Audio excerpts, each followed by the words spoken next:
ቃል አብረሽ የተከተልሽ ከመስለሜ እስከ ዛሬ ብዙ ጥያቄ እየጠየቅኩ ነበር እየገባሁኝ፣ ግን ዛሬ በህልሜ አንድ ህልም አየሁኝ። እሺ፣ ትልቅ ባህር ይመስለኛል። ባህሩ ተከፍሎ ወደ ላይ ወደ ሰማይ ድልድይ ይሰራለት እና ወደ ላይ ይወጣሉ። ስወጣ በጣም ነጫጭ ልብስ የለበሱ የሙስሊሞች አለባበስ ነው፣ ያምራል። አብሬያቸው ሄድና እዚህ ኢሳ ነቢይላ ኢሳ እዚህን ያለው ማየት ትፈልጊያለሽ? ተመልሶ ወደ ምድር ይወርዳል ይለኛል። ከዛ ማየት አልፈልግም ብለዋለሁ። ወደዛ ወደ ሰዎቹ ውሰደኝ ስለው ያኩ መሐመድ እና በመሐመድ መንገድ ላይ የሄዱ ሰዎች ናቸው፣ አንቺ ደግሞ ከእነሱ አይደለሽም።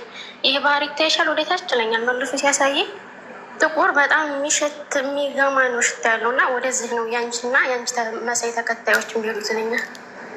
ከዛ ገፍቶ እየወረወረኝ እያለ በጣም ድንግጥ ብዬ ምናምን ስነቃ ምድር ላይ ነኝ እና ያለሁበት መንገድ ትክክል እንዳልሆነ ነው የገባኝ። መልካም እንግዲህ ስትከታተል ቆይታለች። እንደተናገረችው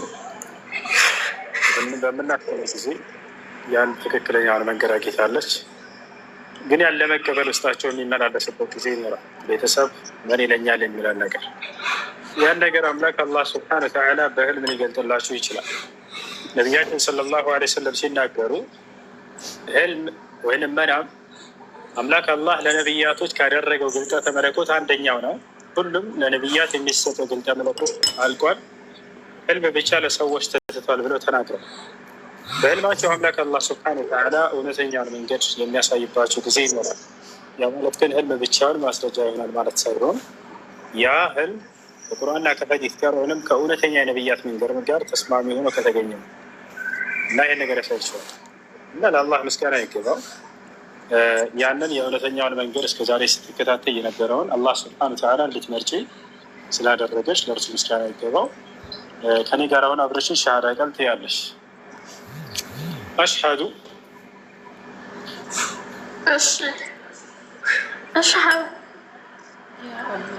አላ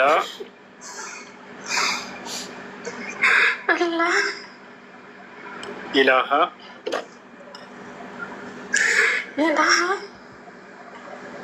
ኢለላህ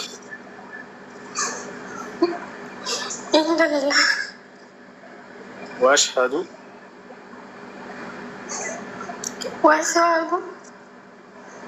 አነ ሙሐመደን ረሱሉላህ።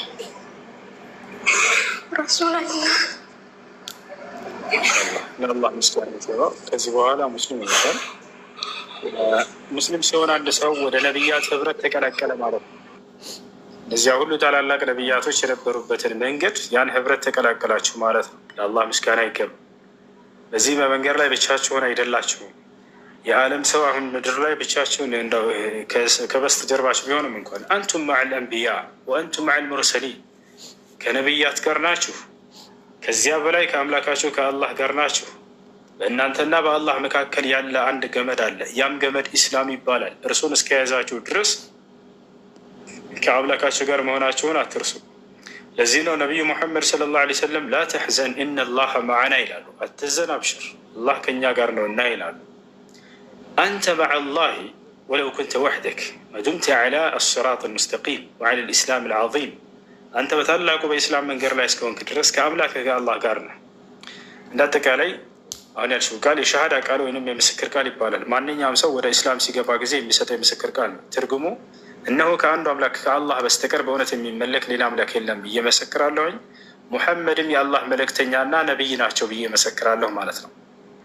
በየሁሉም ዘመናት ነቢያቶችን ይሄ ነበር ሲያስተምረው የነበሩ። የትእዛዝ ሁሉ ፊተኛና መጀመሪያው አምላክ አንድና ብቸኛ ነው፣ በእርሱ ላይ አጋር የለውም ብለው ነበር የሚያስተምሩት። ታዲያ ነቢዩ ሙሐመድ ሰለላሁ ዐለይሂ ወሰለም በቀደሙት ነቢያት መንገድ ላይ ነውና የተላኩት። የመጀመሪያው ትእዛዝና መሰረት የዚህ እስልምና ሃይማኖት አምላክ አንድና ብቸኛ ነው፣ ከእርሱ በስተቀር ሌላ ማንም አምላክ የለም እያሉ ነበር የሚያስተምሩት። ገና በህዝቦቻቸው መካከል ሲነሱ ነቢ ሰለላሁ ዐለይሂ ወሰለም ቁሉ ላኢላሃ ኢለላህ ቱፍሊሑ ይሉ ነበር። ከአንዱ አምላክ በስተቀር በእውነት የሚመለክ ሌላ አምላክ የለም ብላችሁ መስክሩ ትድናላችሁ ይሉ ነበር።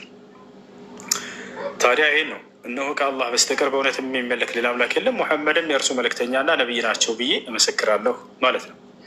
እሺ አንድ ሰው እስልምናን በመቀበሉ ምን ያገኛል ወደሚለው ስንመጣ አንድ ሰው እስልምናን በተቀበለበት ቀን ያለፈ ኃጢአቱ ሁሉ ይሰረይለታል፣ ይማርለታል፣ ያለምንም ኃጢአት ይሆናል። ልክ ከእናቱ ወደ እንደወጣ ህፃን ልጅ ያለምንም ኃጢአት ይሆናል። ይህን አላህ በቁርአን ላይ ሲናገር ምን አለ? ቁል ለዚነ ከፈሩ ኢየንተሁ ይግፈር ለሁም ማ ቀድ ሰለፍ ወኢን የዑዱ ፈቀድ መضት ሱነት ልአወሊን ይላል። ሙሐመድ ሆይ እነዚያ ለካዱት ሰዎች እንዲበላቸው ካላቸውበት ክህደት ብትቆጠቡና ወደ ኢስላም ብትመጡ ያለፈ ኃጢአታችሁ ሁሉ ይማርላችኋል በላቸው ይላል። ነቢያችን ሰለላሁ ዐለይሂ ወሰለም ታዲያ ሐዲስ ላይ ሲናገሩ ምን አሉ? አልኢስላም የጅቡ ማ ቀብለሁ አሉ። እስልምና ከእርሱ በፊት ያለን ኃጢአት ያስተሰርያል አሉ። ያ ማለት ሰውየው ሲሰልም ጊዜ ያለፈ ኃጢአቱ ሁሉ ይማርለታል ማለት ነው። ሁለተኛው ነገር እስልምና ከሞት በኋላ መነሳት፣ ትንሣኤ ወይም መቀስቀስ እንዳለ ያስተምራል። ገብቷቸዋል። ከተቀሰቀሳችሁ በኋላም ገነትን እንደምትወርሱ ያስተምራል።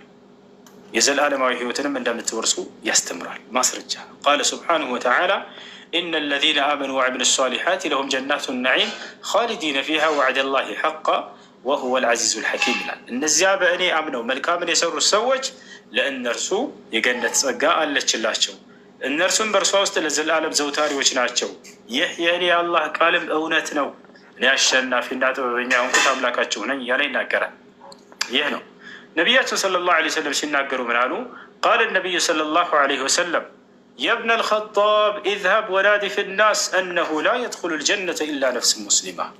ነቢዩ ሰለላሁ ዐለይሂ ወሰለም ከሰሓቦቻቸው መካከል አንዱን ታላቁን ሰሓባቸውን ጠሩት። ምን አሉት? አንተ የኸጣብ ልጅ ዑመር ሆይ ሂድና በሰዎች መካከል ይህን አዋጅ ንገር፣ እነሆ ገነትን ሙስሊም ነፍስ እንጂ ሌላ ማንም አይገባባትም በልም አሉት። አላህ በቁርአን ላይ ወበሽር ለዚነ አመኑ ወዐሚሉ ሷሊሓት አነ ለሁም ጀናት ይላል። ሙሐመድ ሆይ ለእነዚህ ያላመኑትና መልካምን ለሰሩ ሰዎች ለእነርሱ ገነት እንዳለችላቸው ከወዲሁ አብስራቸው እያለ ይናገራል ማለት ነው። ይህ ነው። እሺ አንድ ሰው እስልምናን ከተቀበለ በኋላ ምን ማድረግ አለበት ወደሚለው ስንመጣ ሻወር ይወስዳል። ሻወር የሚወስደው ለምንድን ነው? ለሶላት ራሱን ዝግጁ ያደርግ ዘንድ ነው። ከዚያም ንጹህ ልብስ በመልበስ ሶላት መስገድን ይጀምራል ማለት ነው። የመጀመሪያው ትእዛዛት ምንድን ነው? አንድና ብቸኛ የሆነውን አምላክ አላህን ማመን ነው። እርሱን ካመናችሁ በኋላ ለእርሱ ብቻ አምልኮን መፈጸም ነው። የተፈጠራችሁትም ለዚህ ዓላማ ነው። ወማ ኸለቅቱል ጂነ ወልኢንሰ ኢላ ሊያዕቡዱን አለ አላህ።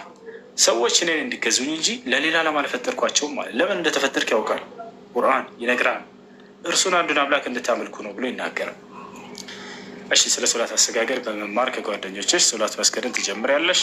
ከዚያም እስላማዊ ትምህርቶችን እየተከታተልሽ አላህ ያዘዘሽን በመፈጸም የከለከለሽን በቻልሽው አቅም በመራቅ በኢስላም ላይ እስከ ህይወትሽ ፍጻሜ ድረስ ትኖሪያለሽ። አላህ በቁርአን ላይ ወዕቡድ ረበከ ሐታ የእትየከል የቂን ይላል። ሞት እስኪመጣብህ ድረስ እኔን ጌታህን አላህን ተገዛ እንዳለው ማለት ነው።